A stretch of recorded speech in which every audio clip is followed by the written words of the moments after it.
My project focused specifically on labor rights in esports or competitive gaming, specifically looking at Riot Games as a developer, their esports title League of Legends, and their North American competitive scene. Esports, you could think of it as traditional sports, but instead of being on a field, you're on a virtual field. So there's a screen in front of you, you either have a controller, a keyboard and mouse, and there's that same high level of skill cap that you see in traditional sports.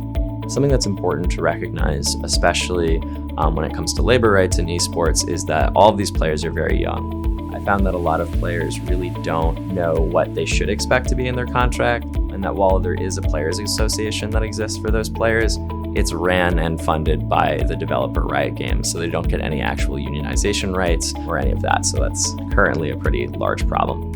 Another is work hours. In professional organizations like Major League Baseball, they have rules as far as limits for practicing, limits for schedules, but those don't exist for esports, at least specifically for Riot Games and League of Legends. Think about like traditional sports, right?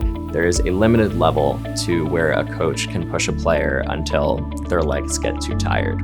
With esports, these players end up spending 12 to 14 hours a day working because there's nothing really stopping them. There isn't that same level of natural stopping point. It takes an extreme amount of mental power, but it doesn't take the same amount of physical power.